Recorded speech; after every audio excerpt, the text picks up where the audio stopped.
Olá, boa tarde, boa noite.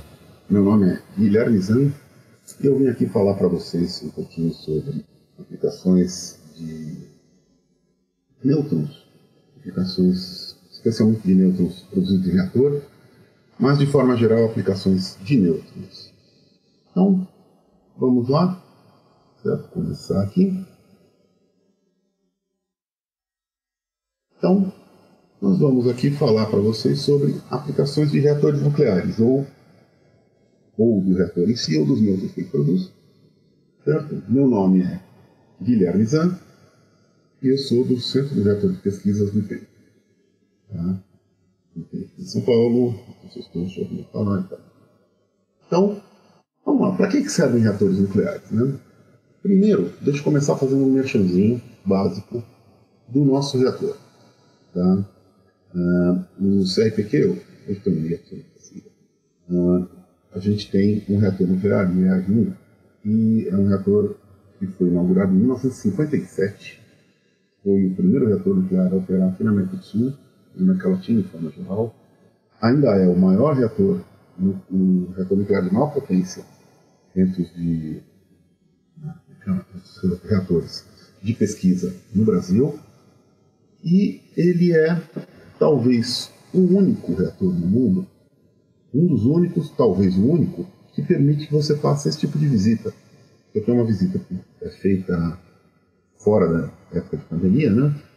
A gente recebe gente do Brasil inteiro, quase todos os dias de operação, uma ou mais pessoas, grupos por dia, para visitar. Você pode visitar a piscina, ver o reator em operação e tal, né?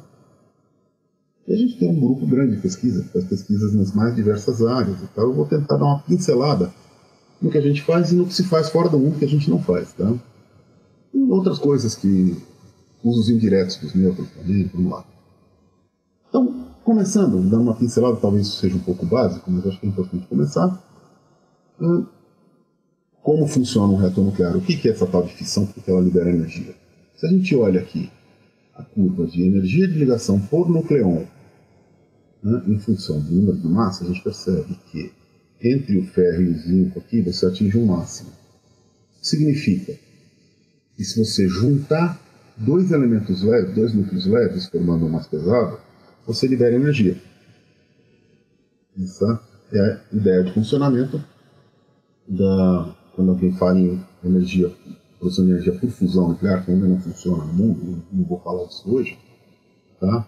Mas é assim, e quando você tem é assim que o Sol produz energia, é o que acontece em supernovas e tal, essas coisas todas acontecem desse lado da figura. Quando você tem um núcleo muito pesado que se divide em dois mais leves, você também libera muita energia. Este é o princípio da fissão nuclear, que é como funciona um reator nuclear. Tá? E aí temos uma característica interessante. Se vocês olharem aqui, ó, isso aqui, tá? Todos os núcleos conhecidos. Esses pretinhos são os estáveis. Então a gente vê que entre os mais leves, você tem basicamente 1 para 1. Tá? Um próton para 1 nêutron. Então você tem carbono 12, 6 prótons, 6 nêutrons. Você tem oxigênio 16, 8 prótons, 8 nêutrons. Nitrogênio 14. Beleza. Quando você começa a subir, você vê que a figura passa a ter, os núcleos passam a ter muito mais nêutrons do que prótons. Isso porque, obviamente, os prótons, eles, além da força nuclear, tem a repulsão eletromagnética agindo. Então, você começa a ter campos elétricos muito mais intensos, eles começam a se repelir, você precisa de muito mais nêutrons para grudar tudo isso. Por que eu estou falando tudo isso? Quando a gente quer que um cara desse aqui quebra em dois, vocês começam a perceber que vai sobrar muito nêutron. Para formar núcleos decentes, você vai ficar sobrando muito nêutron. Certo? E essa é a ideia. Como funciona tudo. Então aqui, vamos lá que nós estamos falando aqui do nosso núcleo urânio 265. Esse é o exemplo. Você incide, ele para fissionar, ele precisa de um nêutron. Existem elementos que fissionam espontaneamente, o próprio urânio fissiona espontaneamente com uma meia-vida extremamente alta, o que torna, é muito mais provável ele decair por emissão alfa do que por fissão espontânea. Então, E, na verdade, existem alguns transurânicos. Por exemplo, que vem a cabeça mais óbvia, o California 252, que tem uma meia-vida razoável e que fissionam espontaneamente, mas eles são muito raros, muito caros e hoje em dia muito controlados. Então, a maior parte dos elementos, como urânio, existem reatores à base de tório também é físsil, incide um nêutron, você produz dois, precisam ser dois, podem ser três, podem ser quatro. O mais comum é serem dois produtos de fissão. Tá? E de 2 a 3 nêutrons, que de novo podem ser 8, como pode ser um só, ou nenhum. Mas, na média, são 2,5. 2 nêutrons e meio e 2 caras aqui. Bom, agora eu usei um nêutron, fiz uma fissão, tirei 3 nêutrons. Deu para perceber que isso aqui pode dar ruim rapidinho, né? Essa é a ideia da tal da fissão nuclear, da reação em cadeia da fissão nuclear. Então, se você produz aqui uma fissão, produz 3 nêutrons, você aproveita esses 3 nêutrons, você já vai ter 3 fissões acontecendo, que vão virar 9 fissões. Cada coisinha disso aqui são alguns microsegundos. Você vê que, muito rapidamente, o que era um núcleo vira 1 milhão de núcleos fissionando ao mesmo tempo, e isso é o princípio da bomba atômica. Agora, tem algumas coisinhas que jogam para o outro lado aqui. Este nêutron que causa fissão, normalmente, ela é muito mais favorável se esse nêutron tiver energia muito baixa. E estes nêutrons produzidos na fissão, normalmente têm energias da ordem de milhões de eletronvolts. Para vocês terem ideia, essa muito baixa que eu falei aqui é menor do que 1 eletronvolt. Então, de alguma forma, estes caras têm que perder energia para ser favorável que eles façam uma nova fissão. No reator, a gente faz isso introduzindo uma coisa que a gente chama de moderador. Normalmente é água, pode ser grafite, pode ser outro material, mas normalmente é algum material leve. Tá? E que a gente faz num reator para isso aqui não sair de controle desse jeito? Então, tem algumas coisas. Uma que você introduz umas barras de material que absorve nêutrons, em geral boro é o mais usado, certo? Você vai controlando. Além de tudo, você controla pela quantidade de água, você tem água que faz essa função, você vai tentando lidar. Agora, o que acontece aqui é o seguinte: cada fissão dessas libera 200 milhões de eletronvolts, uma fissão. Se a gente for ver como é uma reação química em geral, libera 10 eletronvolts. Ou seja, nós estamos falando de uma quantidade ridiculamente maior de energia por fissão. Tá? E por isso, logo que surgiu, além da bomba, logo pensaram, opa, isso aqui é bom para gerar energia elétrica. Então, o que a gente precisa para isso aqui gerar energia elétrica? A gente precisa de um combustível. Existem reatores a tório, até onde eu sei, nenhum funcionam de forma comercial no mundo, existem alguns de teste. Tem algumas vantagens, tem algumas desvantagens, mas no fim, como desenvolveram todos a base de urânio, a tecnologia ela se retroalimenta, né? E a gente continua fazendo a base de urânio. Existem a base de plutônio, que são em geral os reatores usados, se não me engano, são usados em alguns, são reatores militares e tal, né? Só que você sabe que plutônio é das coisas mais controladas do mundo, então seria só mesmo os Estados Unidos e a Rússia conseguem ter plutônio em quantidade razoável para fazer alguma coisa. Então a gente usa o urânio. O urânio, ele é 99,3% do urânio que você acha na natureza, vem na forma urânio-238. Ele tem uma seção de choque para fissão de 1,2 barn. Se vocês ainda não viram isso, barn é uma medida de seção de choque, que a gente pode entender como uma probabilidade de reação. E é diretamente proporcional à probabilidade. Ou seja, se eu disser que esse tem 1 barn e aquele tem 10 barn, aquele vai acontecer 10 vezes mais frequentemente do que esse. Só isso, tá? Então, essa seção de choque é de 1 barn para nêutrons epitérmicos, ou seja, nêutrons de energia um pouquinho mais alta. Enquanto, para o urânio 235, ele é só 0,7% de todo o urânio. Mas a seção de choque dele é 500 vezes maior para nêutrons térmicos. E aqui deixa eu só fazer uma legendinha. O nêutron é dividido em faixas de energia como a principal interação dele com o meio é espalhamento elástico. Se vocês conseguirem abstrair um pouquinho, vocês vão ver que o nêutron, no fundo, ele é um gás ideal. Ele interage com o meio principalmente por espalhamento elástico. Então ele faz espalhamento elástico aqui, espalhamento elástico ali, até ele entrar em equilíbrio térmico com o meio, Inclusive, ele vai entrar, a distribuição de energia dos nêutrons vai respeitar uma distribuição de Maxwell-Boltzmann centrada em 3 meios de Kt, que é a temperatura, e isso dá para a temperatura ambiente algo em torno de 0,025 eletronvolts. Isso é a energia média dos nêutrons, e como esses nêutrons estão em equilíbrio térmico com o meio, a gente chama de nêutrons térmicos. Tá? Aqueles que têm uma energia um pouco mais alta que isso, a gente chama de epitérmicos, e os que têm a muito mais alta que isso, a gente chama de nêutrons rápidos. Tá? É para fazer uma legenda rápida.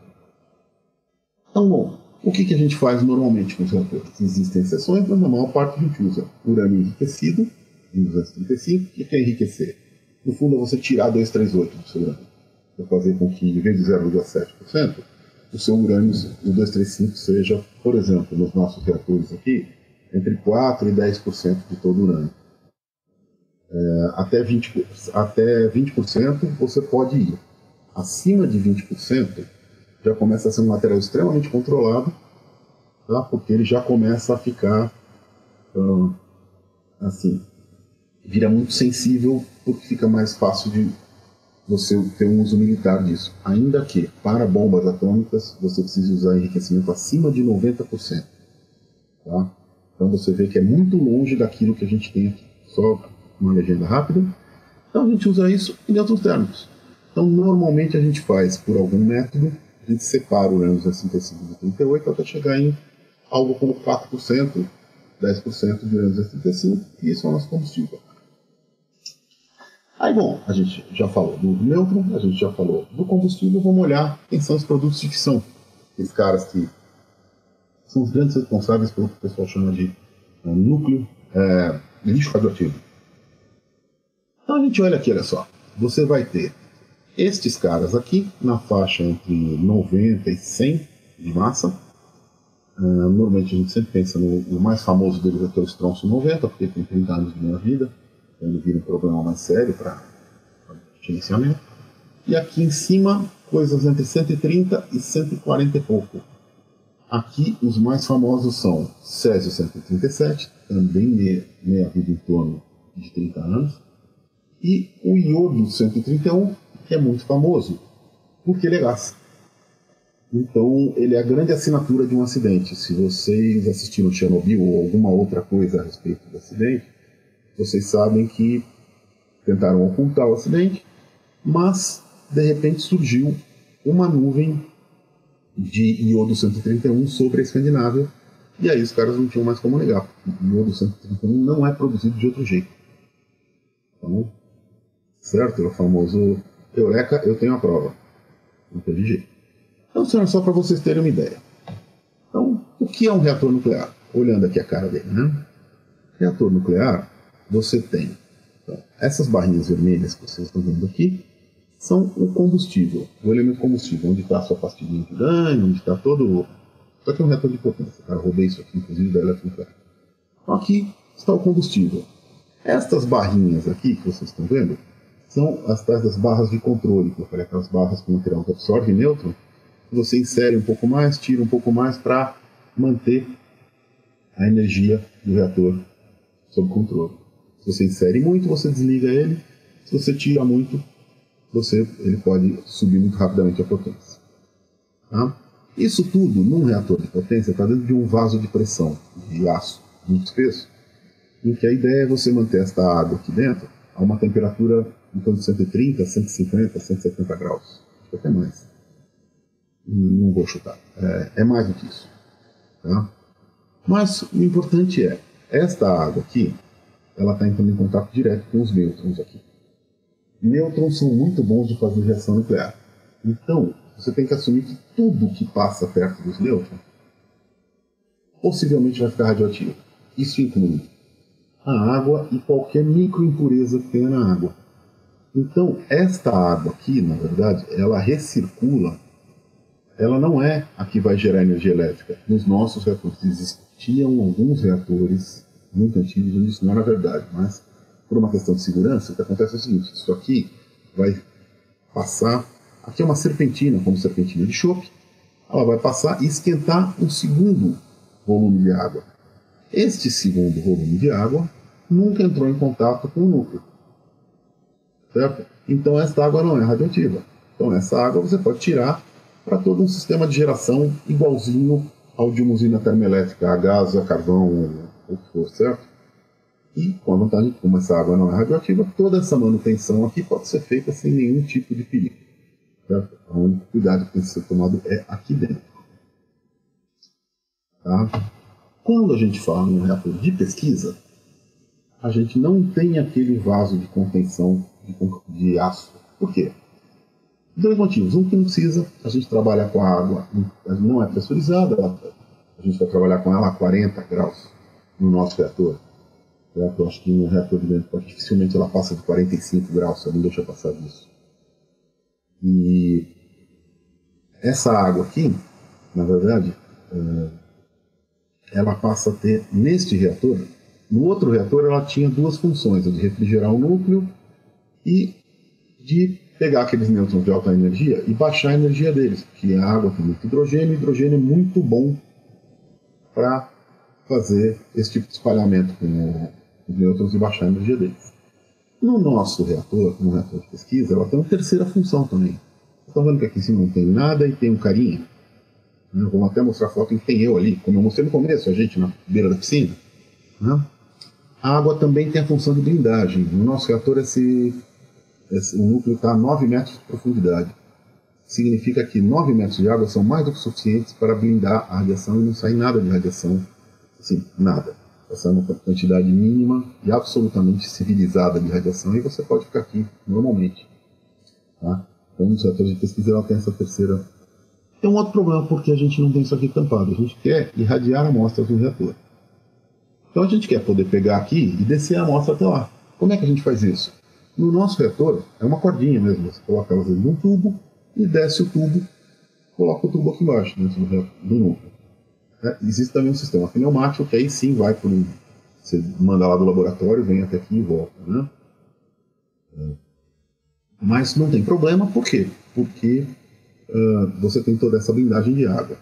Mesmo assim, os reatores de pesquisa eles também trabalham com os conceitos de circuito primário, que é esta água que entra em contato com o núcleo, e um circuito secundário. Então aqui vocês veem a serpentina, e esse circuito secundário fica fora do prédio, inclusive esse trocador de calor, e vai trocar calor com o ambiente. Como curiosidade para vocês, quando vocês veem aquelas usinas nucleares fora do Brasil, por exemplo, a do Simpsons, tem aquele formato de charuto, aquele formato que em cima fica saindo fumaça, aquilo nada mais é do que vapor d'água. Aquilo é vapor d'água da torre de resfriamento. Tá? Em Angra você não vê isso porque essa água é trocada com o mar. Se você usa a água do mar para refrigerar, você joga água quente no mar e você pega a água fria, não é do mar, que vem se mudando por causa do sal. Não sei detalhes, mas enfim. Aqui você usa a água do mar, como lá eles têm no interior, para você não ter esse monte de água disponível, você troca com o ambiente mesmo. A gente tem essas torres, inclusive no nosso reatorzinho lá de 5 megawatts, de vez em quando acontece em dias muito frios de inverno, e vocês aí no Rio não sabem que é um dia muito frio de inverno, tudo bem? Né? Quando está assim abaixo de 10 graus, é comum quando liga o reator, sair uma coluna de vapor d'água muito grande dali, e eu já vi helicóptero rondando, acho que esse pessoal da imprensa, né, faz aquele jornal da manhã, meio assustado achando que é incêndio. Não, é só vapor d'água. Então, o segundo jeito de se usar, voltando à nossa programação normal, o segundo jeito de usar nêutrons é esse salãozinho aqui, que parece, não sei se vocês já visitaram ou viram um salão experimental de um acelerador, partículas é muito parecido. A gente tem tubos aqui dentro, então o núcleo, esses tubos, eles cruzam a blindagem, então eles permitem que os nêutrons escapem por dentro do tubo, e aí você incide no equipamento que você quer usar, certo? E usar para suas pesquisas. Então isso aqui a gente chama de radiação feita. Aqui a gente chama de in-core, e aqui a gente chama de in-beam, certo? No feixe. Como curiosidade, aqui está o núcleo visto de cima. Com o reator desligado, vocês conseguem ver bem. Vocês estão vendo aqui esse tubo cortado, dividido no meio? Aqui é onde vão as amostras. As amostras você coloca num tubo de aço, tá? Em posições bem definidas dentro desse tubo de aço, e o tubo de aço desce ali. Tá? Parece pequenininho, mas a gente está a 9 metros ali, então ela não é tão pequenininho assim. Tá? E aí a gente consegue colocar a amostra aqui dentro, você irradia e depois você retira. Esta, por exemplo, essa aqui que é um tubo que desce onde tem a tal da estação pneumática. Vai lá do laboratório, desce aqui, fica parado aqui e quando termina a irradiação ele volta. Estas tampadas que vocês estão vendo aqui é onde estão os elementos combustíveis. Tá? Nessa hora você não está vendo nada acontecer porque o reator está desligado. Quando você liga o reator, você tem esse efeito aqui. E aqui vocês já percebem claramente que você já não consegue tirar mais nada por causa dessa luz azul. A luz azul é o famoso efeito Cherenkov. Ele não é causado pelos nêutrons e nem exatamente pela fissão. O efeito Cherenkov, na verdade, ele é causado por elétrons viajando acima da velocidade da luz naquele meio. Neste caso, a questão é, a maior parte dos fragmentos de fissão tem meia-vida bem curta e decaem por decaimento beta. Decaimento beta, elétrons. Elétrons de alta energia, eles estão acima da velocidade da luz na água. Então, o que acontece? Eles perdem energia pelo efeito Cherenkov e você tem essa luz azul bem visível aqui. Tá? Aí, acho interessante mostrar porque está quase do mesmo ângulo. Tá? Bom, vamos lá então. Agora vamos para quais são as aplicações básicas. Então, a primeira, todo mundo sabe, produção de energia elétrica, né? Goste ou não goste, isso é uma outra discussão. E a segunda, como eu falei, no fundo, o reator é uma grande fonte de nêutrons. Grande quer dizer uma quantidade realmente grande. Tá? Então, o que a gente tem? Para irradiar em core, ou seja, dentro do núcleo do reator, a gente consegue fluxos de 10 a 12 até 10 a 14, eventualmente 10 a 15, tá? Nêutrons por centímetro quadrado por segundo. Isso é muito. E o porém é que é com espectro completo, ou seja, desde os térmicos até os rápidos. Isso pode não ser exatamente o que você quer, você pode não conseguir aproveitar todos eles. Normalmente, quanto mais longe do núcleo, mais termalizado, mais térmico é, menos componente de alta energia tem. Só que também diminui o fluxo, em geral. Tá? Aqui eu coloquei que é impossível, mas eu deveria ter colocado diferente. Na verdade, é extremamente difícil acompanhar radiações em tempo real. Tá? A questão é que, como eu falei, tudo que você coloca muito próximo do núcleo, ou na região do núcleo mesmo, fica radioativo. E quando fica radioativo, então você tem que, eventualmente, o próprio detetor vai ficar radioativo, o seu monitor. E tem mais um problema. Nêutrons causam muito dano em equipamento eletrônico. Então, se você descer um equipamento eletrônico ali, ele vai voltar sem funcionar. A gente já desceu câmeras perto do núcleo. Quando você chega a 2 metros do núcleo, ela essencialmente começa a querer parar de funcionar, você tem que tirar. Tá? Então, eu não sei de nenhum lugar no mundo onde seja possível acompanhar em tempo real uma irradiação dessa. Você monitorar como é que está acontecendo, o que está acontecendo lá, você quer operar alguma coisa, quer colocar um circuito operante dentro do núcleo. Né? Talvez alguém faça no mundo, mas eu não conheço e o trabalho envolvido é algo que eu tenho até ter preguiça de pensar. Bom, para que a gente usa então? Teste de resistência de materiais, em geral de materiais que vão ser usados para reatores nucleares mesmo. Análise de composição química de materiais, vou falar um pouco sobre isso, e produção de radionuclídeos. Radionuclídeos que vão ter as mais diversas aplicações, eu vou tentar falar de alguma delas. E os feixes a gente usa para quê? Bom, nos feixes o fluxo é extremamente mais baixo. Ele vai de 10 a quinta até 10 a oitava, talvez 10 a nona em algum outro lugar do mundo. Tá? A vantagem é que, como eles vêm por dentro de um tubo, você pode filtrar esse feixe. Então você pode absorver gama, você pode filtrar nêutrons de mais alta energia, sempre reduzindo o fluxo. Né? Sempre que você mexe com o fluxo, você piora ele, mas você melhora por um lado, piora do outro. Né? Outra coisa é que as medidas podem, hoje em dia, essencialmente todas, são acompanhadas em tempo real. Você pode testar um equipamento com ele funcionando, você pode durante a medida, saber exatamente quanto está indo de dose ali, o que está acontecendo lá dentro, filmar. Então, para que a gente usa isso? Nêutrons a gente usa como ponta de prova para caracterização de materiais, tanto da estrutura quanto eventualmente da composição. Imageamento, eu vou falar isso aqui, é muito interessante, e testes de equipamentos, tá? Que é uma coisa muito mais importante do que vocês imaginam. Eu vou também dar um toque sobre isso. Então vamos lá, começando. Por que nêutrons? Eles não têm carga líquida, significa que eles não interagem com os elétrons, eles não interagem com estruturas eletrônicas, tá? Eles não sentem campos elétricos, eles só sentem campos magnéticos. Isso significa que eles testam a natureza de um jeito extremamente diferente dos fótons, por exemplo. Né? Eles são muito sensíveis a forças nucleares. Então eles vão interagir essencialmente só com os núcleos e com uma coisa que nenhuma outra partícula consegue. E como eles têm massa, você consegue um comprimento de onda extremamente curto, mesmo com uma energia cinética bem baixa. Isso significa que você consegue verificar escalas muito pequenas sem levar energia, sem interferir muito naquilo que você está medindo. Né?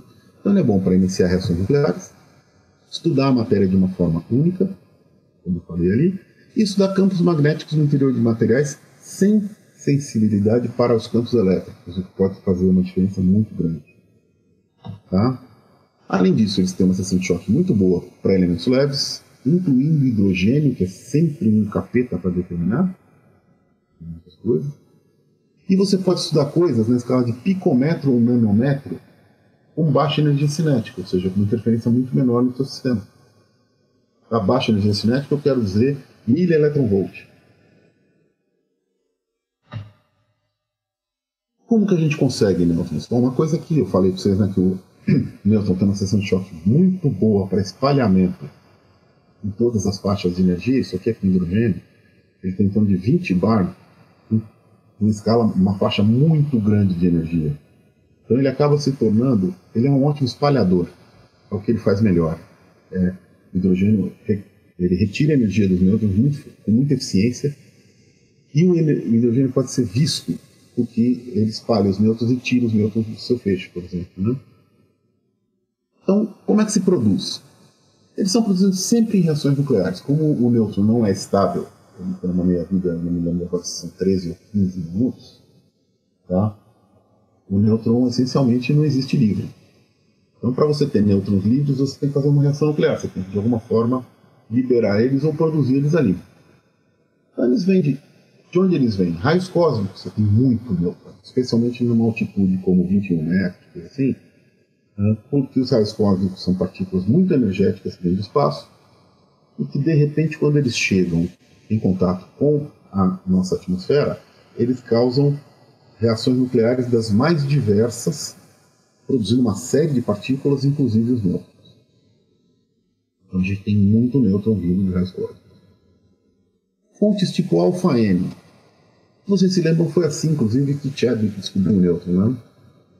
No começo ele chamou de radiação do berílio, porque ele estava estudando uma fonte alfa e ele tinha um alvo de berílio e ele estava vendo o que acontecia. A fonte alfa produzia, quando você pegava a fonte alfa e um alvo de berílio, ele produzia uma radiação esquisita que ele não sabia explicar e que, na verdade, antes dele, os Curie e filha, né?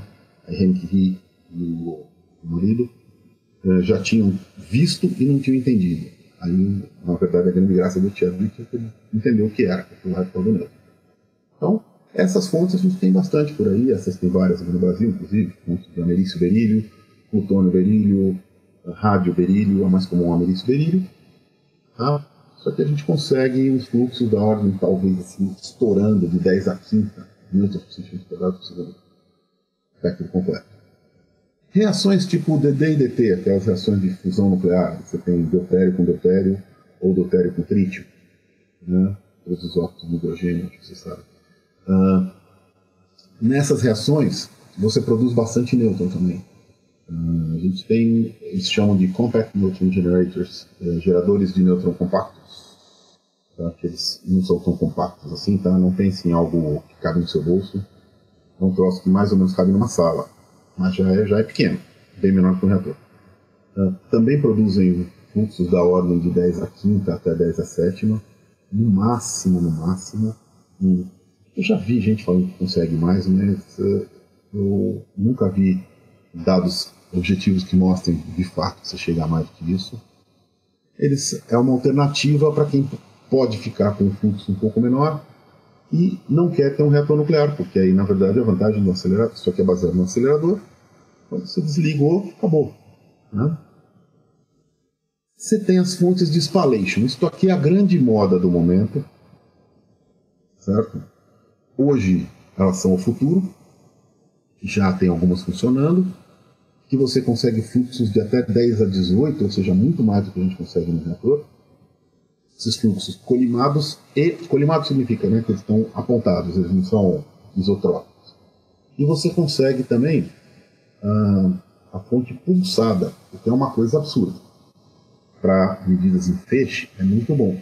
Só que, aí vem a pegadinha, como ele é pulsado, esse 10 a 18, quando você integra no tempo, ele cai muito. São pulsos de 10 a 18. Então, para produzir radioisótopos, elas, até hoje, pelo menos até onde eu vi, não se mostraram úteis. Você quer produzir um radioisótopo, você precisa de um reator, você precisa de uma fonte constante. Para medidas em feixe, hoje, isso aqui supera tudo que a gente tem por muito. Tanto que, por exemplo, na Alemanha, um dos maiores reatores de pesquisa que eles tinham, que era o HZB, né, Helmholtz-Zentrum Berlin, simplesmente desligou os feixes de nêutrons deles e levaram todos os equipamentos que ainda valiam a pena, foram todos para uma fonte de spallation que está sendo inaugurada, ou já está inaugurada, não sei, a European Spallation Source. E agora tem a outra sendo fabricada, sendo produzida também, a International Spallation Source, que para pesquisas com feixes de nêutrons são o que há. E eu vou mostrar lá no final, está nos últimos slides mais ou menos, por que tem gente gastando tanto dinheiro com isso. Isso aqui é extremamente caro. Tá? Extremamente caro quer dizer caro do tipo nós não vamos ter no Brasil nunca. Esse é o tipo de caro que a gente está falando. E olha que a gente consegue ter a gente consegue ter aqui o Sirius, que não é barato, mas a escala de preço é outra. Bom, e a gente faz também outro jeito de produzir nêutrons, a fissão nuclear.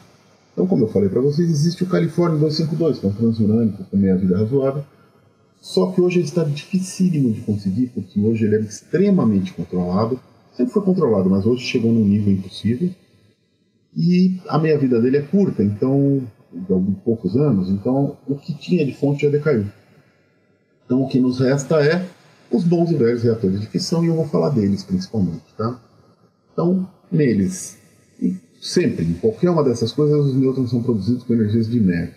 Se dizendo que esses spallation sources você consegue energias de nêutron muito altas, por isso que te interessa também.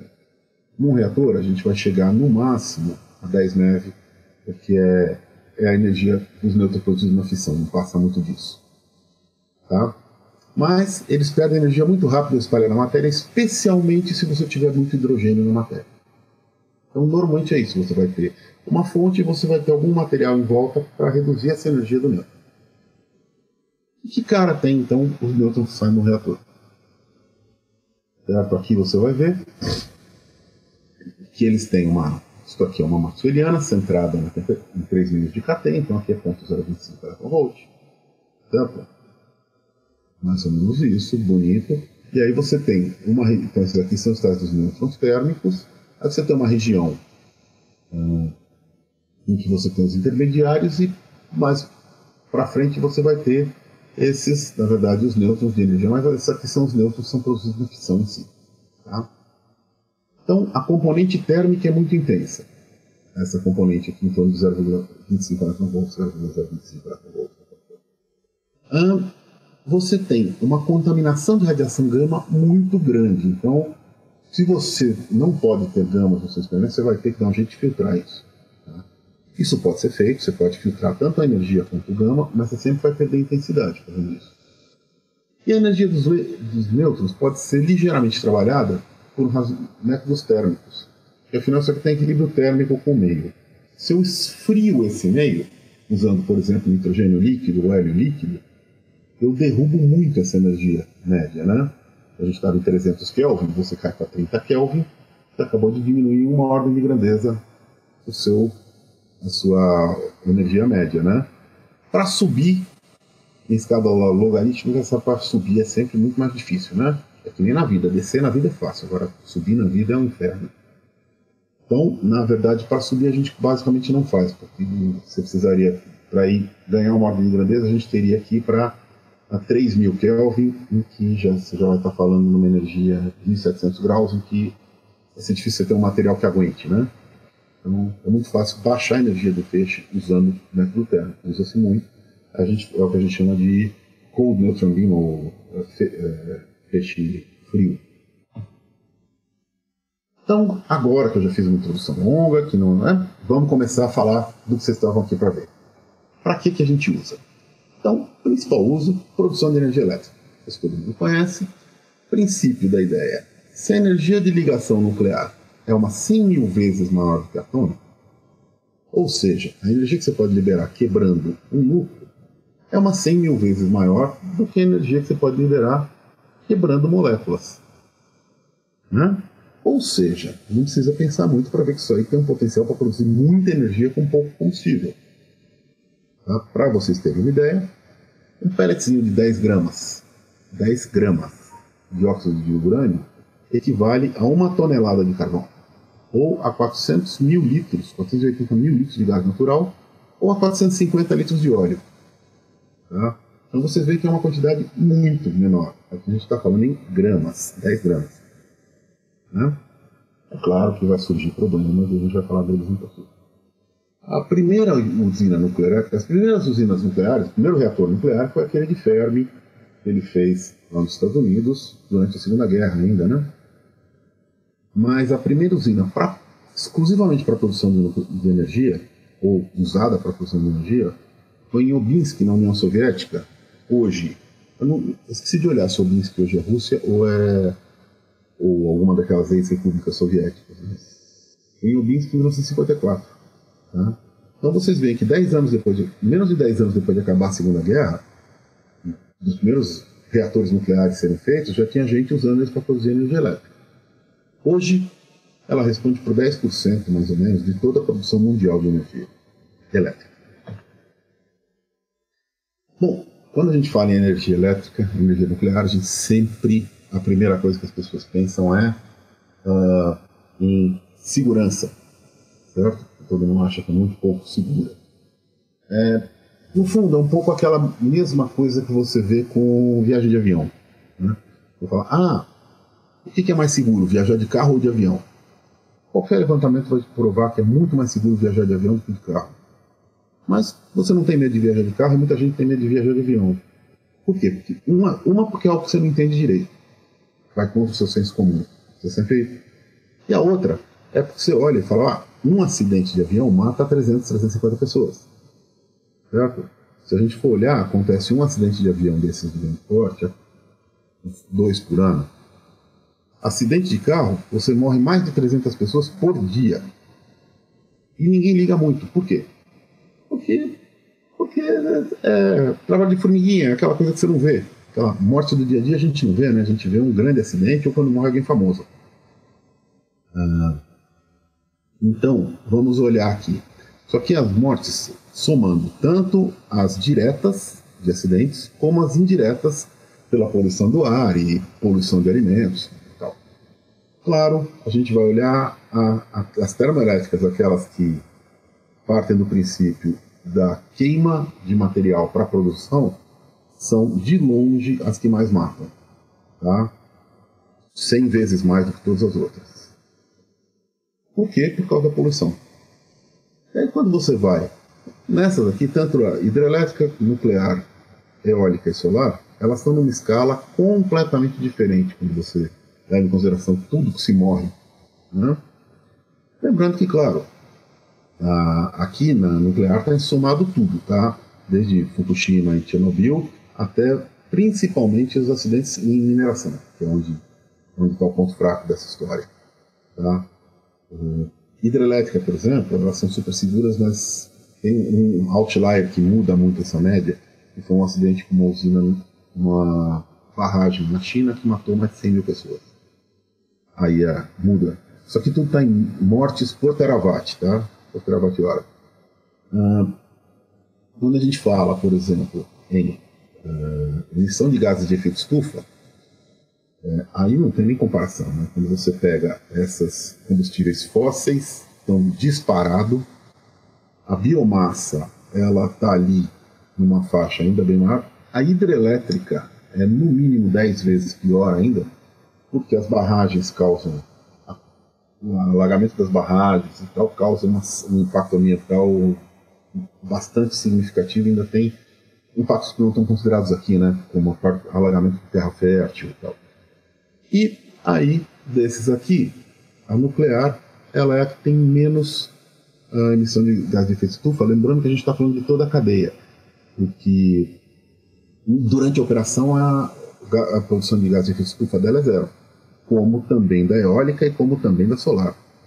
Mas você tem que levar em consideração a mineração, você tem que levar em consideração a construção, o transporte das coisas até o site onde vai ser montada a usina, né? Então, mas é por essa discussão aqui que vocês vão ver que volta e meia o Greenpeace volta atrás. O Greenpeace chega para todo mundo e fala: oh, não, agora a coisa mais limpa que tem é energia nuclear. Aí depois eles mudam de ideia de novo, né? Isso aqui é para a gente ter uma ideia de como é que é a distribuição da produção de energia elétrica no mundo. Então, a energia nuclear, você vê que ela foi crescendo progressivamente até aqui, acidente de Chernobyl, onde você vê que existe uma tendência de redução do crescimento. Ela continuou crescendo muito, estava estabilizando quando teve Fukushima. E aí você vê aqui essa queda e volta a subir.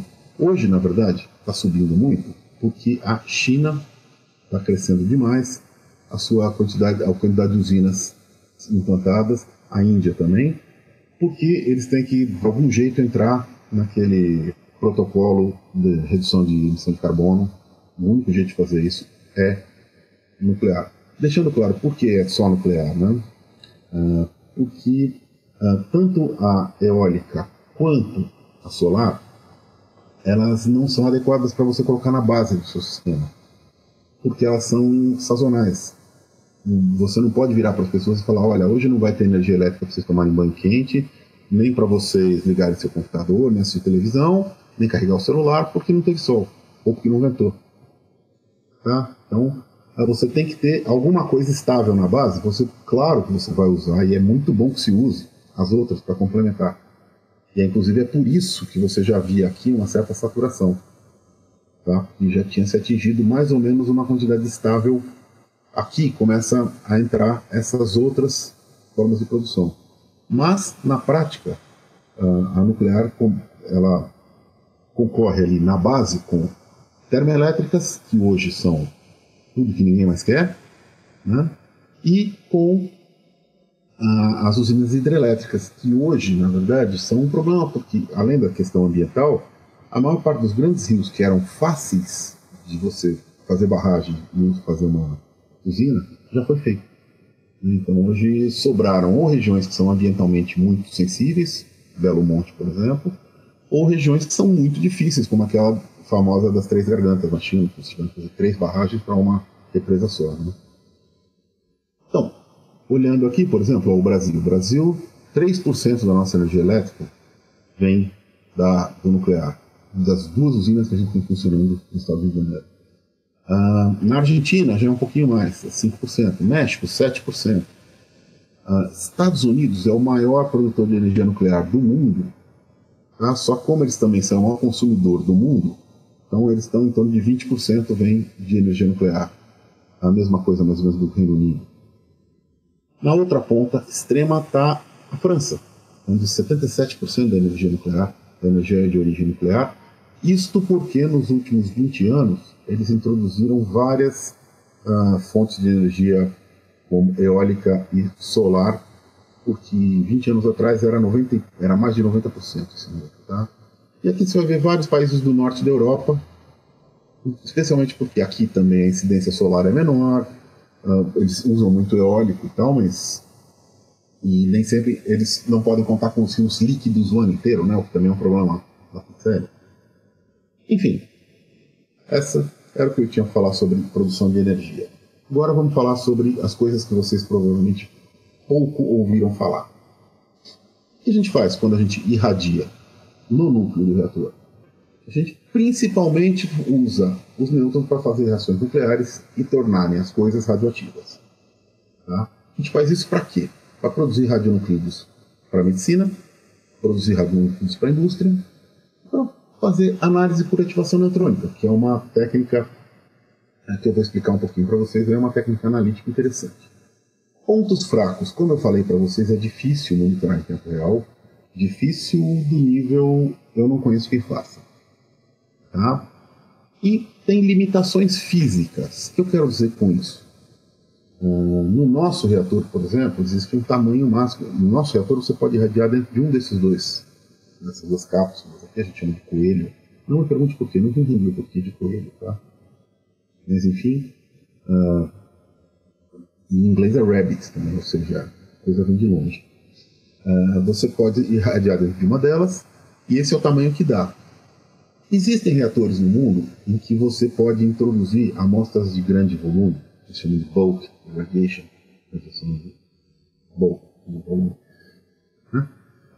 você coloca ao lado do reator, você não consegue deixar exatamente dentro do núcleo, mas você coloca dentro da piscina, ao lado, e você vai girando ao longo da irradiação, né? Como os nêutrons eles têm uma seção, o material é quase transparente para eles, a não ser que você tenha materiais específicos, boro, lítio, gadolínio. A seção de choques na média são tão baixas que eles atravessam o material de um lado até o outro, perdendo menos de 10% do feixe quando acontece isso. Então, se você coloca algum tarugo lá dentro e deixa irradiar girando, ele vai ser irradiado por igual, tanto por fora quanto por dentro, em todo o volume. Muito parecido com o que acontece quando você faz irradiação de coisas, irradiação de alimentos, irradiação de produtos com radiação gama. Certo? O mesmo princípio vale para nêutron. Quando eu falo em limitações físicas, no nosso reator eu estou falando de tamanho, mas existe uma outra questão também. Por exemplo, a gente tem esses dois sistemas. Este aqui é o sistema pneumático que a gente usa para irradiar coisas. Aquele sistema pneumático que eu falei, né? Então, sai do laboratório, vai direto para o núcleo e volta. Pode ser usado para tempos de no máximo 5 minutos. Tá? Essa limitação tem outras razões, mas se você irradiar isso aqui por mais de algumas horas, o polietileno começa a ficar, ele fica opaco primeiro, amarelado, e começa a ficar todo quebradiço. Tá? Os nêutrons, na verdade, eles causam muito dano em material desse tipo. Então, você tem que tomar muito cuidado. Qualquer coisa que você vai irradiar por muito tempo, você tem que tomar cuidado se ela não vai ter alteração física. Especialmente se ela depender de cadeias longas de carbono e hidrogênio, que é o caso. Né? Já este aqui é o que a gente usa para irradiações de mais longo prazo, é alumínio. O problema do alumínio é que ele fica muito radioativo, muito. Vantagem, meia-vida de 2,5 minutos. Então, normalmente você irradia, mesmo com impurezas envolvidas e tal, você irradia, um dia depois você pode pegar essa amostra. A contribuição do encapsulamento para a dose vai ser bem pequena. Então, começando com as aplicações propriamente ditas. Ativação neutrônica. Ativação neutrônica é uma técnica analítica, ou seja, ela serve para determinar composição, tanto quantitativa quanto qualitativamente, de amostras. Ela é baseada no quê? Você incide com um nêutron sobre um material. Este nêutron ele pode ser capturado, ou seja, você tem uma reação N-gama, e você gera um núcleo composto que vai imediatamente emitir uma radiação, que a gente chama de gama pronto, por isso que a reação é N-gama, e deixar lá um núcleo composto radioativo. Necessariamente radioativo? Não. Quando este cara não é radioativo, a gente não vai ter nada disso aqui. O único gama que a gente teria para estudar é este aqui. Mas na grande maioria das vezes esse cara é radioativo.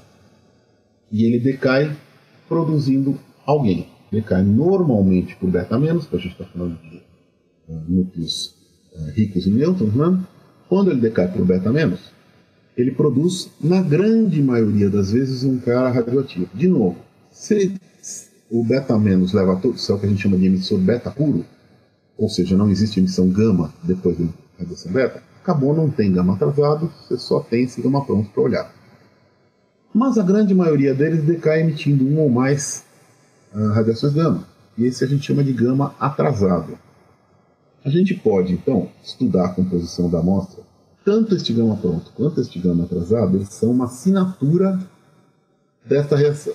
O gama atrasado é uma assinatura deste cara, deste filho aqui, e o gama pronto é uma assinatura desta reação.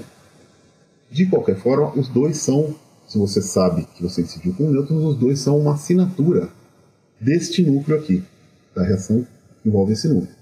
Então eu posso medir tanto o gama pronto quanto o gama atrasado, que eu vou ter a quantidade, como a radiação produzida vai ser proporcional à quantidade disto aqui que eu tinha na amostra, eu vou conseguir, medindo um desses dois gamas, eu consigo saber quanto tinha deste elemento na amostra.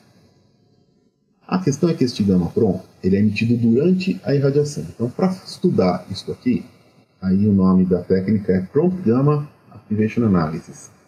Isto tem que ser feito em feixe, porque você tem que monitorar, como eu falei para vocês, não dá para a gente monitorar o núcleo enquanto algo que está sendo irradiado no núcleo. Então, para a gente conseguir olhar o gama que está sendo emitido durante a irradiação, a gente tem que ir para dentro daqueles feixes. Então, a gente vai ter fluxos muito menores, tá? Mas eu vou falar um pouquinho para frente, que tem algumas vantagens também. Agora, a principal vantagem, não importa se você não produz um cara radioativo ou se esse cara decai por beta-ameno puro, você sempre tem esse gama pronto. Tá? Já este gama atrasado é o que a gente normalmente mede, porque é muito mais simples. Você irradia lá no reator, certo? Depois você retira a amostra, leva para o seu laboratório e mede de um jeito muito mais tradicional, mais simples. A primeira coisa é que ele é multi-elementar simultâneo, porque os nêutrons vão incidir sobre todos os elementos que tem aqui. E todos que têm alguma probabilidade de ficar radioativos vão ficar. Certo? Então você não vai ter um elemento só decaindo, tem um monte, cada um com seus gamas típicos, certo? Os gamas são muito característicos, então você consegue determinar vários elementos ao mesmo tempo. Dizem que a gente tira de um mesmo experimento 40 elementos. A sensibilidade ela pode chegar a picograma por grama, e aqui eu estou sendo sacana, porque são só em casos extremamente otimistas, geralmente vai ser micrograma por grama. Tá? Pode chegar em pico. O que eu quero dizer com extremamente otimistas?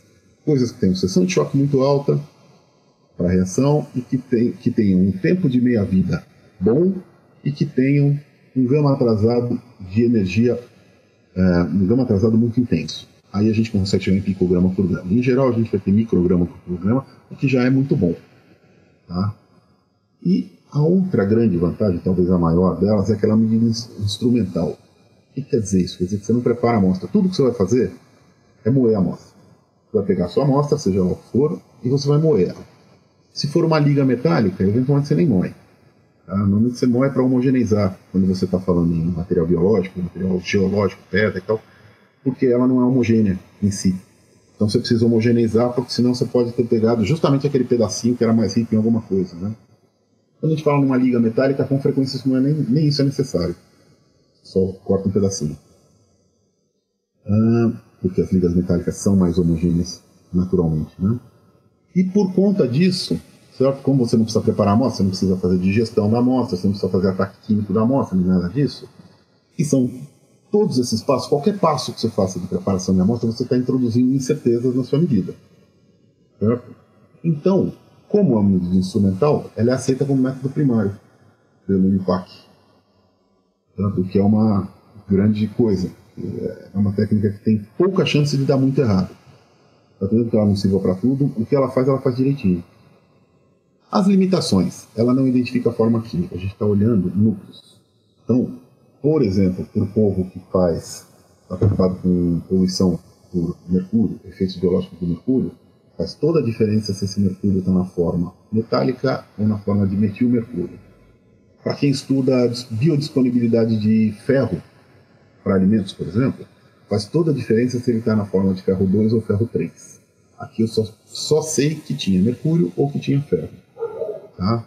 Isso é uma limitação. Às vezes, por outro lado, é uma vantagem, porque você está medindo o ferro total certo? É só você lembrar disso. Você não vai conseguir determinar ferro ou qualquer elemento com a forma química, se ele está de sulfato, sulfeto, sulfito, esquece. A outra coisa é que não é sensível para oxigênio, hidrogênio, nitrogênio, carbono, ou seja, para os elementos fundamentais quando a gente vai falar em matéria orgânica. Né? O porquê que ela não é sensível para eles?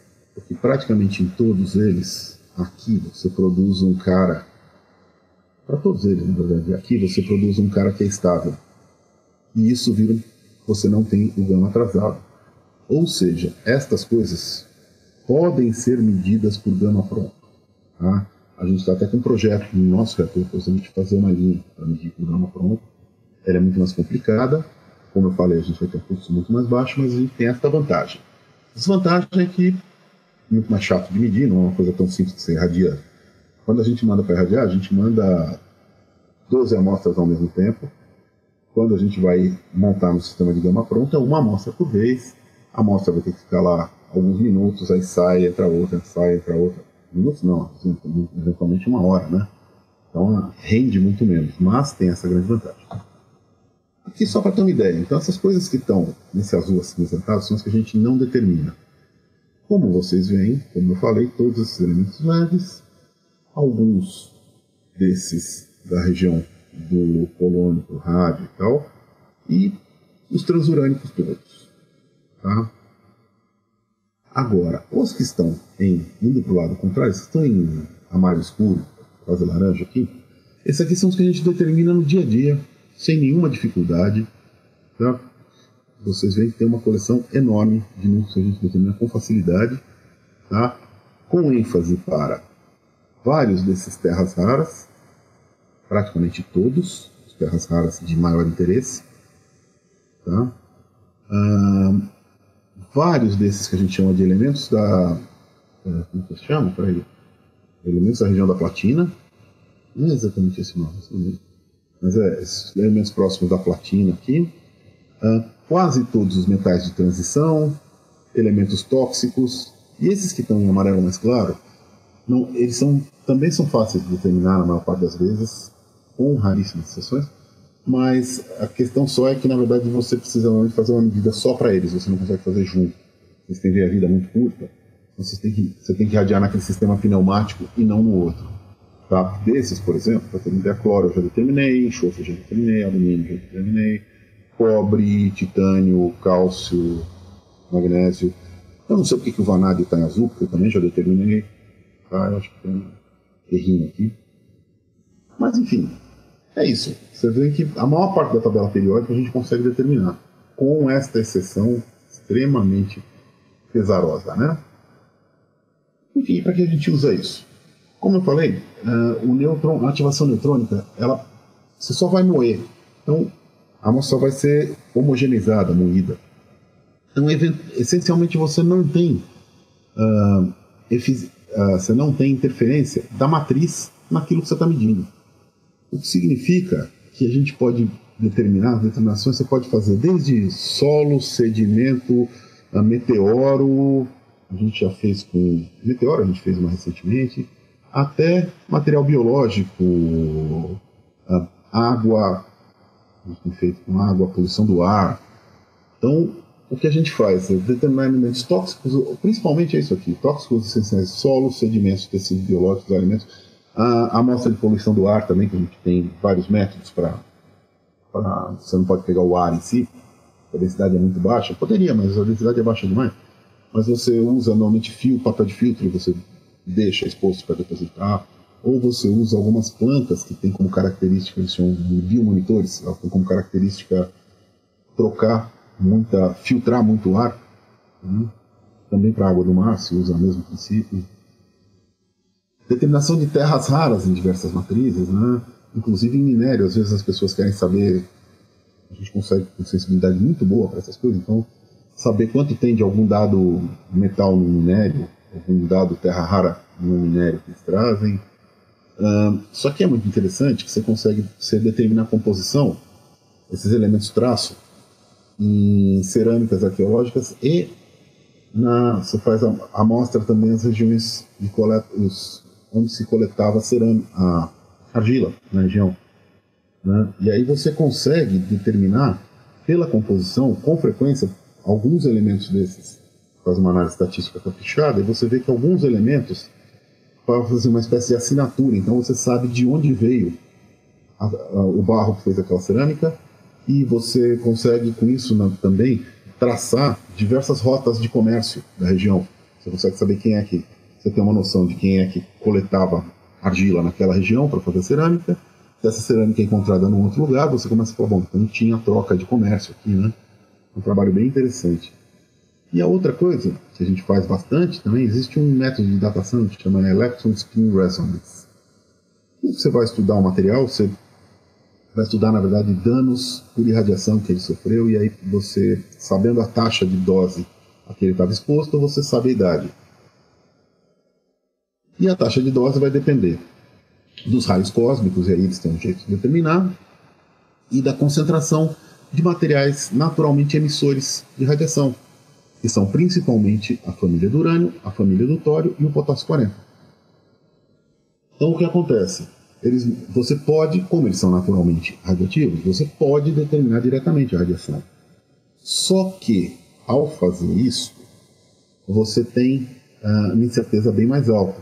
Quando você determina por ativação neutrônica, e esses três são bons de ativação neutrônica, você, na verdade, melhora em mais de 100 vezes o limite de detecção. Você consegue uma precisão mais de 100 vezes maior na concentração de urânio, tório e potássio. Então, é uma coisa que a gente tem feito bastante em colaboração com o pessoal de São Carlos. Tá?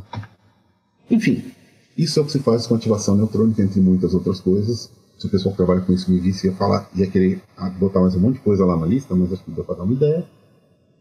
Aqui outra coisa que a gente faz. Eu falei para vocês que o nêutron, ele basicamente irradia por igual um volume inteiro, né? Inclusive a parte interna. Então, se você pegar um cristal semicondutor de silício e irradiar com nêutron, o silício ele pode absorver um nêutron e se tornar silício, o silício 30 vira silício 31, que decai rapidamente por beta-, produzindo fósforo 30. Então, o que acontece? Você acaba... você tem uma wafer de silício aqui, e você vai criar impurezas de fósforo, você vai implantar fósforo de uma forma muito homogênea, a técnica mais homogênea que tem para deposição para dopagem de semicondutores de silício com fósforo. Uma outra vantagem é que, como o nêutron ele vem com milielectronvolt, ele causa um mínimo de rearranjo de dano na estrutura. Depois você dá uma esquentadinha, que a gente chama de annealing, certo? E só por uma vibração térmica todo mundo volta para o lugar e você não tem mais danos. Tá? Isso é a melhor técnica para se fazer dopagem de semicondutores de silício com fósforo. Aí tem aquela aplicação que todo mundo conhece. Quando a gente fala em nuclear, a gente pensa em bomba, energia e medicina. Como vocês veem, certo? A ideia de usar a radiação em medicina, isso aqui é um selo de 1951 do Canadá, já se fazia, eles chamavam de cobaltoterapia ou cobalt therapy, porque se usava fontes de cobalto 60. Hoje até se usa fontes de cobalto 60, ainda eu acho, não tenho certeza, mas praticamente não se faz mais. Hoje, essencialmente, o que se usa são aceleradores lineares que aceleram elétrons e você usa fichas de elétrons para isso. Tá?